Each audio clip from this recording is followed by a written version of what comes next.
नाट पहुंचो। भारतीय जनता पार्टी के जिलाध्यक्ष श्री जनार्दन तिवारी जी, महानगर संयोजक श्री राजेश गुप्ता जी,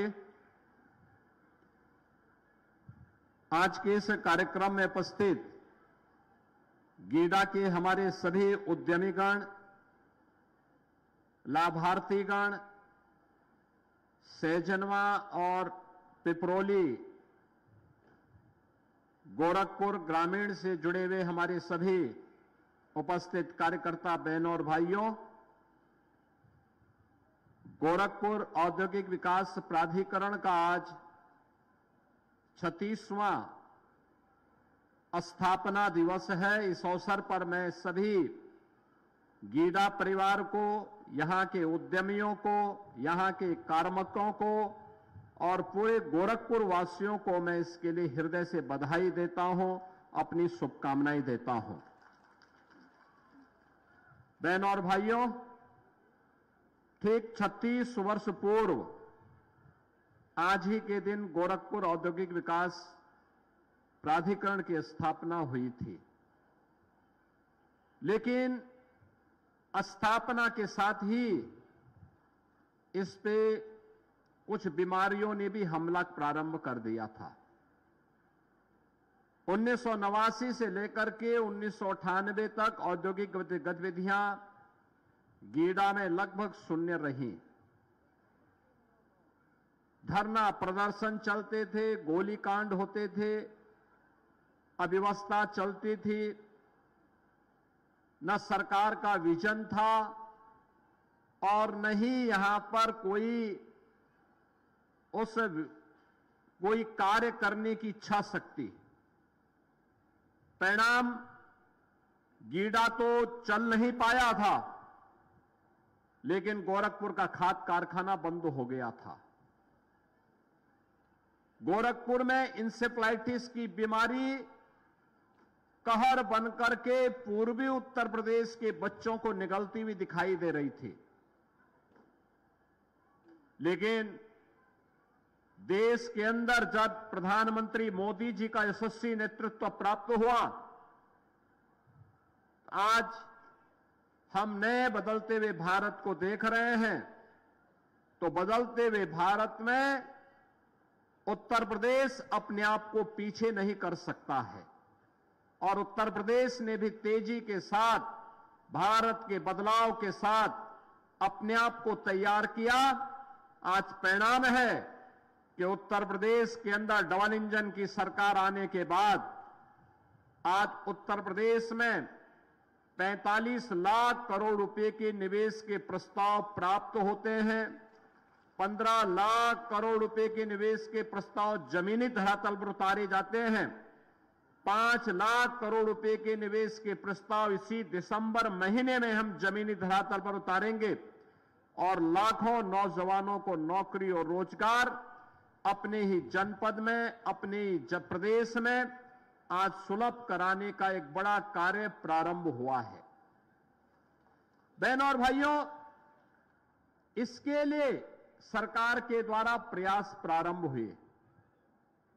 एक, सुरक्षा का बेहतर वातावरण, गुंडागिर्दी नहीं, गुंडा टैक्स नहीं, माफिया राज नहीं, मनमानापन नहीं, बल्कि अपराध और अपराधियों के प्रति जीरो टॉलरेंस, भ्रष्टाचार और भ्रष्टाचारियों के प्रति जीरो टॉलरेंस। और ये केवल एक भाषा नहीं, बल्कि भाव भी है, जिसे जमीनी धरातल पर सख्ती के साथ उतारा गया।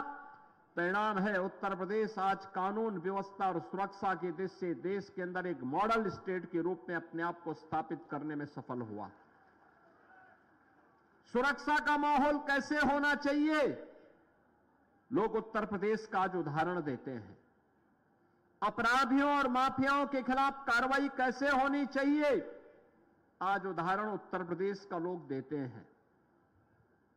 सुरक्षा का बेहतर वातावरण हुआ, अन्नदाता किसानों के साथ सीधे संवाद हुआ, जमीन का उन्हें अच्छा मुआवजा देना प्रारंभ हुआ और किसी भी अन्नदाता किसान के साथ अन्याय नहीं होना चाहिए, उससे बात की जानी चाहिए।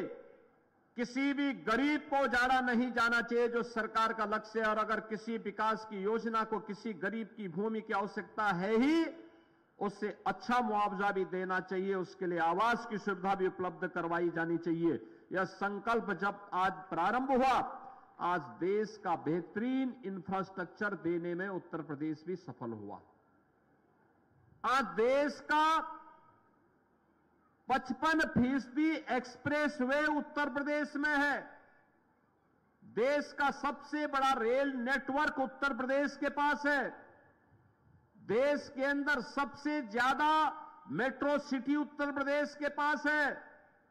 देश के अंदर सबसे ज्यादा एयरपोर्ट, 16 एयरपोर्ट हमारे क्रियाशील हैं, जिनमें 4 इंटरनेशनल एयरपोर्ट हैं और 5वां भारत का सबसे बड़ा एयरपोर्ट जेवर तैयार हो चुका है। अगले 1 महीने के अंदर प्रधानमंत्री जी के कर कमलों से इसका उद्घाटन भी हम लोग कराने जा रहे हैं। बहनों और भाइयों, देश का पहला रैपिड रेल उत्तर प्रदेश में, देश की पहली इनलैंड वाटरवे उत्तर प्रदेश में। अब उत्तर प्रदेश बीमारू नहीं, भारत की अनलिमिटेड पोटेंशियल का प्रदेश, नाम के अनुरूप यूपी अनलिमिटेड पोटेंशियल का प्रदेश हो चुका है। देश की सबसे तेज विकसित अर्थव्यवस्था के रूप में उत्तर प्रदेश ने आज अपने आप को स्थापित किया है। आज हम लोग हर एक सेक्टर में अपने नौजवानों को नौकरी दे रहे हैं। निवेश आ रहा है तो नौकरी भी बरस रही है। नौकरी आ रही है इसलिए क्योंकि निवेश आएगा तो नौकरी भी लेके आएगा। हर निवेश नौकरी और रोजगार की संभावनाओं को विकसित करता है, नए अवसर देता है, और यही हुआ। अब याद करिए, 15 लाख करोड़ रुपए के जो निवेश प्रस्ताव जमीनी धरातल पर उतरे हैं, ये 15 लाख करोड़ रुपए के निवेश के प्रस्तावों के माध्यम से हम लोगों ने प्रदेश के अंदर 1.5 करोड़ नौजवानों को सीधे सीधे नौकरी की स्थिति वहां पर पैदा की है। और प्रदेश भर में हुई, अकेले गीडा में ही लगभग 40,000 नौजवानों को नौकरी मिली है अकेले गीडा में। यह है परिवर्तन। बहनों और भाइयों, करने की इच्छा शक्ति होनी चाहिए। और परिणाम है कि पिछले 8 वर्ष में, पहले 8 वर्ष पहले उत्तर प्रदेश में क्या स्थिति थी? पहले प्रदेश में होता था, जाति के नाम पे लड़ाओ, भाषा और क्षेत्र के नाम पर बांटो, तुष्टीकरण की नीति पर चल करके अराजकता पैदा करो, उत्तर प्रदेश के सामने पहचान का संकट पैदा करो, वैमनस्यता पैदा करके उत्तर प्रदेश में कर्फ्यू जैसा माहौल पैदा करो। यही पिछली सरकारों की सोच थी। यही तो सपा और कांग्रेस करती थी, यही वे दल करते थे जिन्हें सत्ता में जब आने का अवसर मिला, प्राप्त हुआ।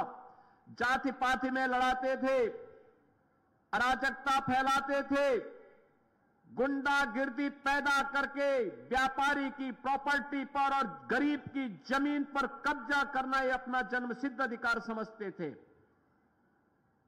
और जब डबल इंजन की सरकार आई तो आपने देखा होगा, जो एक कब्जा करने वाले थे, इनकी कमर को हमने सीधी करने का काम कर दिया है।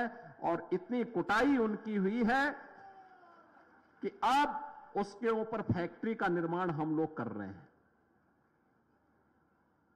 माफिया गायब हो गया, कर्फ्यू गायब, दंगे बंद, अराजकता बंद, उपद्रव का प्रदेश अब उत्तर प्रदेश उत्सव का प्रदेश बन गया है। अभी आपने 25 नवंबर को देखा होगा, अयोध्या में प्रधानमंत्री जी के कर कमलों से भगवान राम की पावन जन्मभूमि पर आपने देखा होगा कितनी भव्यता के साथ प्रधानमंत्री जी ने भगवा धर्म ध्वजा को आरोहण करने का काम किया है। कितनी भव्यता के साथ पूरा देश 140 करोड़ भारतवासी हर सनातन धर्मावलंबी आत्म गौरव के भाव से झूम उठा। याद करिए, पहली बार हुआ अयोध्या धाम में 5 अगस्त 2020 को जब मंदिर निर्माण का भूमि पूजन होना था, तब भी मोदी जी आए थे। गत वर्ष 22 जनवरी 2024 को जब अयोध्या धाम में राम मंदिर में भगवान रामलला की प्राण प्रतिष्ठा का कार्यक्रम संपन्न होना था, तब भी प्रधानमंत्री जी स्वयं अयोध्या धाम पधारे। और जब भव्य राम मंदिर पर धर्म ध्वजा को फहराने का कार्य हुआ, तब भी प्रधानमंत्री जी आए और भारत की विरासत को सम्मान देकर के आने वाली पीढ़ी को एक संदेश दे गए कि विरासत पर गौरव की अनुभूति किए बगैर कोई देश आगे नहीं बढ़ सकता।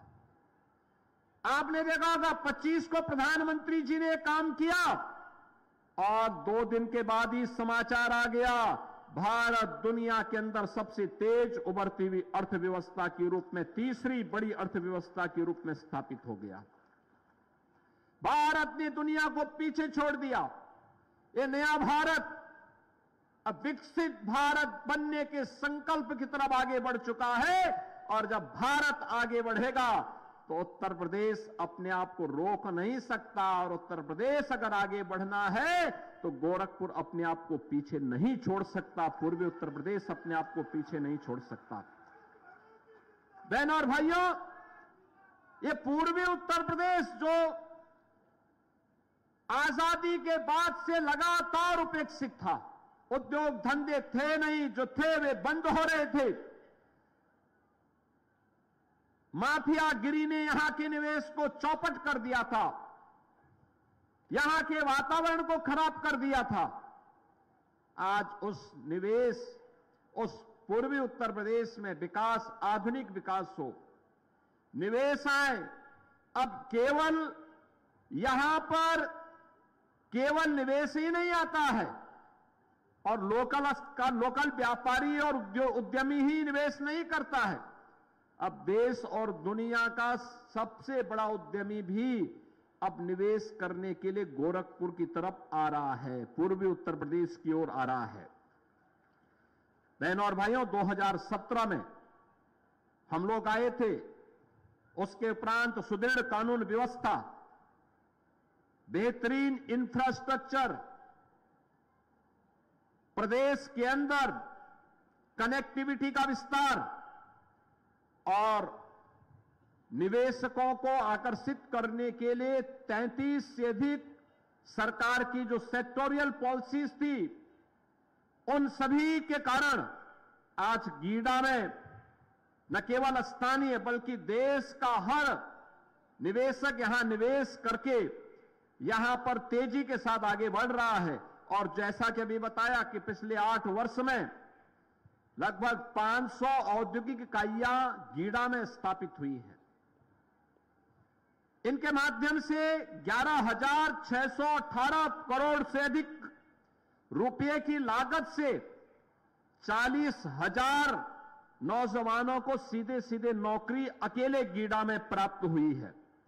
इनमें जो उद्योग यहां लगे, कियान इंडस्ट्री लगी, अंकुर उद्योग, India auto wheels, SD international, CP milk and foods, Tatva plastic, Kapila कृषि उद्योग, पेप्सिको, कोका कोला और कैंपा, यानी ये सभी यहां पर आज निवेश के लिए आए हैं। और अभी धुलियापार में रिलायंस समूह का कैंपा ब्रांड भी वहां पर एक टाउनशिप को, इंडस्ट्रियल टाउनशिप में यूनिट लगाने को तैयार कर रहा है।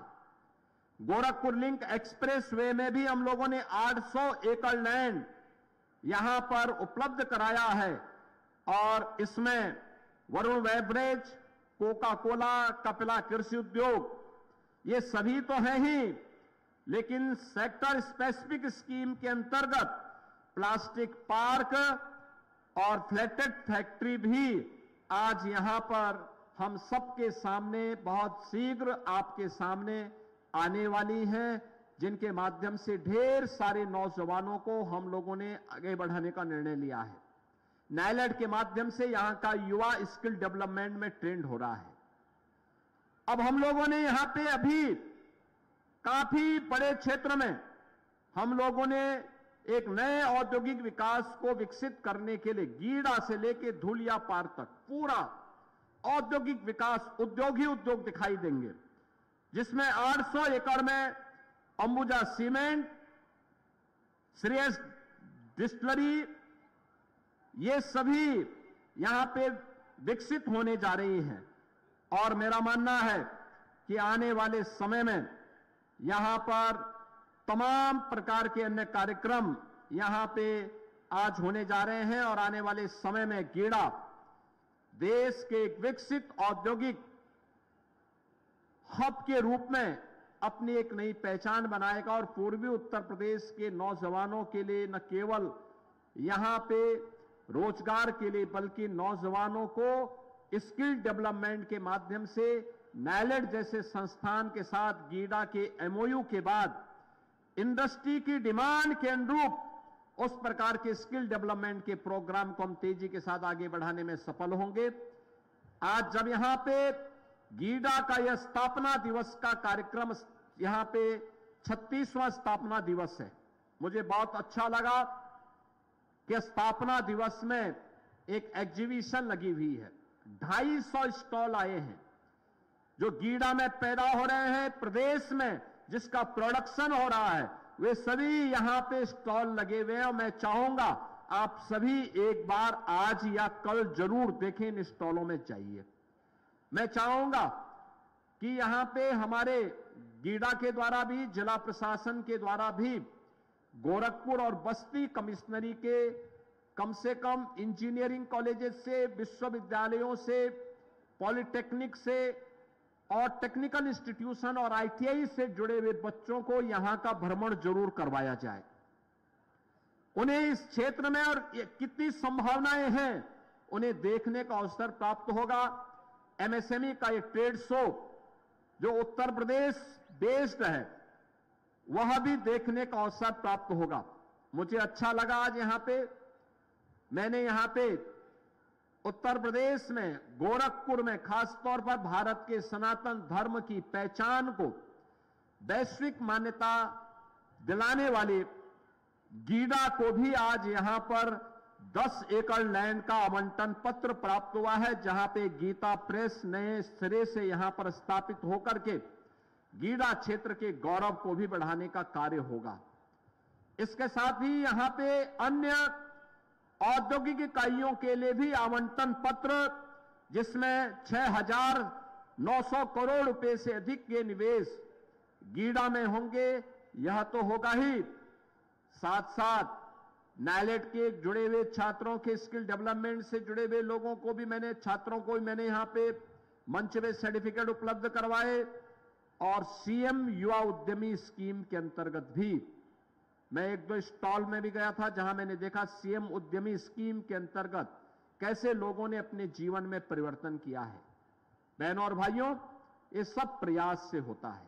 थोड़ा सा प्रयास, थोड़ा सा आप प्रयास करेंगे तो वह प्रयास जैसे गीडा में परिवर्तन ला दे रहा है, ऐसे ही परिवर्तन आपके जीवन में भी ला सकता है। हमें उस प्रयास का हिस्सा बनना पड़ेगा और उसी प्रयास के क्रम में आज 36वां स्थापना दिवस की पूर्व संध्या पर हम यहां पर एकत्र हुए हैं। मैं उन उद्यमियों को जो शुरू से ही 1989 से ही गीडा की स्थापना के साथ, गीडा के साथ और गीडा के विकास के प्रति रुचि रखते हैं, उन सब का मैं इस अवसर पर हृदय से अभिनंदन करता हूं। पूरे गीडा परिवार को मैं हृदय से बधाई देता हूं। गोरखपुर समेत पूर्वी उत्तर प्रदेश के सभी नागरिकों को 36वें स्थापना दिवस पर अपनी बधाई देता हूं और विश्वास करता हूं कि विकास की इस प्रक्रिया को हम सकारात्मक ऊर्जा के साथ आगे बढ़ा करके गीडा को उत्तर प्रदेश के एक प्रमुख औद्योगिक हब के रूप में स्थापित करके पूर्वी उत्तर प्रदेश और देश के नौजवानों के लिए रोजगार और नौकरी की नई संभावनाओं को आगे बढ़ाने के केंद्र के रूप में विकसित करेंगे।